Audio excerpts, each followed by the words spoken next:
Assalamualaikum warahmatullahi wabarakatuh. Kami dari kelompok 4 akan mempresentasikan perbandingan ekonomi konvensional dan ekonomi Islam dengan saya sendiri, Rizky Tazkiyatul Maila dengan NIM Mahir 35. Dengan saya Lutfi Hakim NIM 07. Dengan saya Lukman Al-Hafidz NIM 08. Kami di sini akan mempresentasikan tentang perbandingan ekonomi konvensional dan ekonomi Islam yang meliputi 1. Apa yang dimaksud dengan sistem ekonomi konvensional dan apa definisi dari sistem ekonomi Islam. 2. Apa saja kebaikan yang ada dalam sistem ekonomi Islam. Yang ketiga, bagaimana prinsip-prinsip dasar ekonomi Islam. Dan yang terakhir, apa saja perbandingan ekonomi konvensional dan ekonomi Islam. A. Sistem ekonomi konvensional. Sistem ekonomi konvensional merupakan sistem ekonomi yang banyak digunakan oleh berbagai negara di dunia, termasuk negara Indonesia.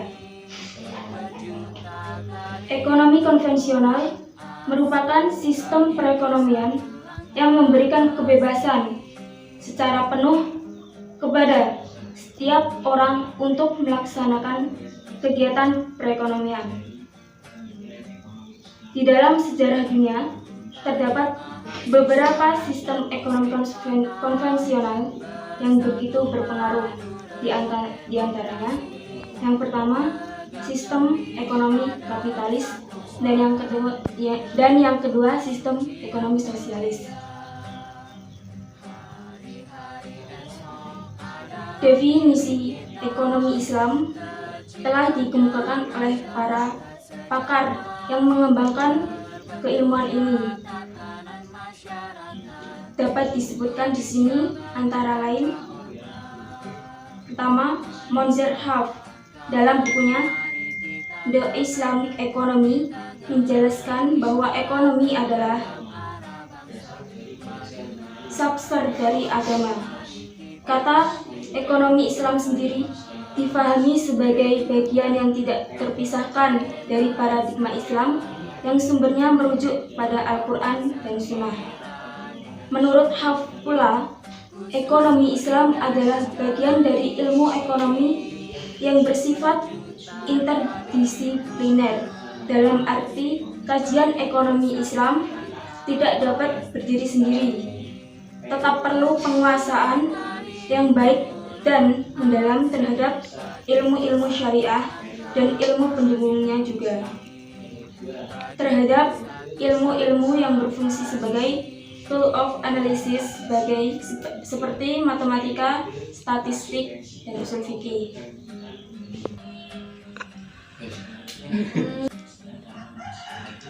B. Kebaikan dari sistem ekonomi Islam. Di antaranya 1. Nilai-nilai yang tertanam dalam sistem ekonomi Islam sangat kuat, sehingga setiap pelaku ekonomi dalam menjalankan aktivitasnya tidak akan pernah melakukan aktivitas yang dapat menyebabkan pencapaian tujuan perekonomian dengan cara-cara yang penuh intrik dan tipu daya. Yang kedua, sangat memperhatikan kepemilikan individu, namun tetap memberikan batasan-batasan yang diatur sesuai syariat Islam. Yang ketiga, negara merupakan salah satu institusi penting dalam perekonomian.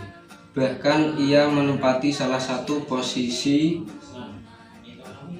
sentral di dalamnya. Negara berperan sebagai pembuat kebijakan dan melakukan fungsi pengawasan agar tidak terjadi distorsi dalam perekonomian dan akan campur tangan apabila telah terjadi distorsi di dalamnya. 4. Memiliki sistem yang baik bagi pemerataan dalam distribusi pendapatan melalui instrumen zakat, infak, dan sedekah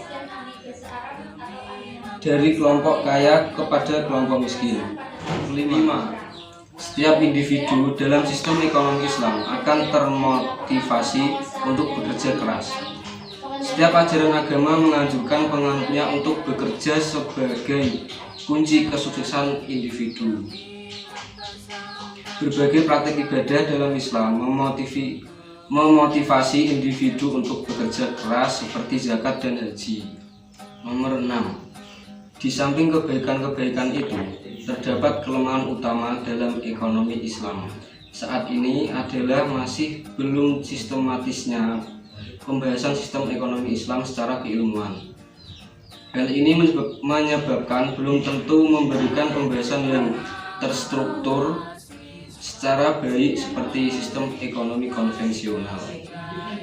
Selain itu, masih banyak konsep dalam sistem ekonomi Islam yang belum mampu diaplikasikan secara keseluruhan karena belum ada negara yang mengaplikasi sistem ekonomi Islam secara penuh dalam perekonomiannya.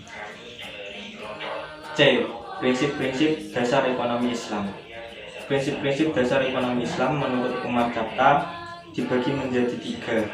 1. Prinsip tauhid, 2. Prinsip khilafah, 3. Prinsip keadilan. Prinsip tauhid adalah fondasi keimanan Islam. Ini bermakna bahwa segala apa yang dialami semesta didesain dan diciptakan sengaja oleh Allah Subhanahu wa taala. Prinsip khilafah yaitu manusia merupakan khilafah Allah Subhanahu wa taala di muka bumi dengan dibekali perangkat yang baik jasmani maupun rohani. 3. Prinsip keadilan. Keadilan adalah salah satu misi utama ajaran Islam. D. Perbandingan ekonomi konvensional dan ekonomi Islam. Bisa dilihat tabel di makalah. Tabel ini menerangkan 3 konsep sistem perekonomian, yaitu kapitalis, Islam, dan sosialis. Kapitalis, setiap pribadi dibebaskan untuk memiliki semua kekayaan yang diperolehnya.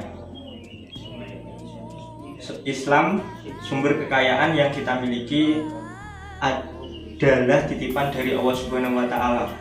Sosialis, yaitu sumber kekayaan didapat dari pemberdayaan tenaga kerja atau buruh.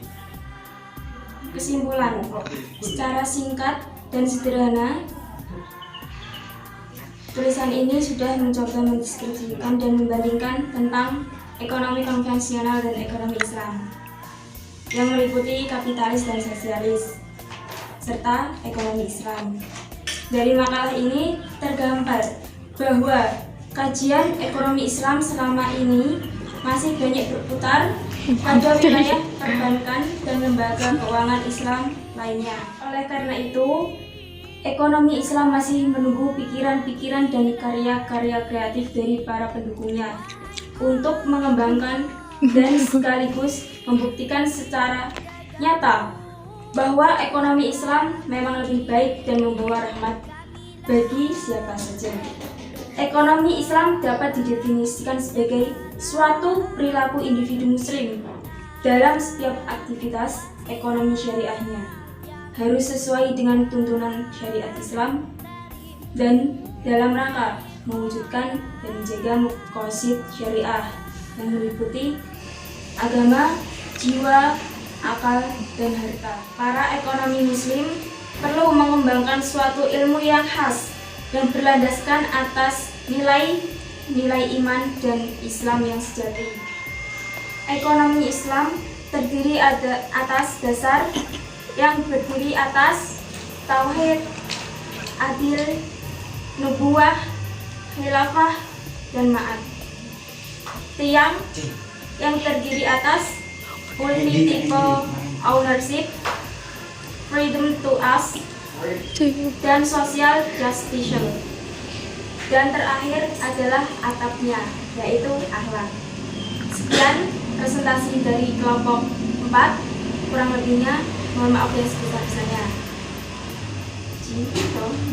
Wassalamualaikum warahmatullahi wabarakatuh.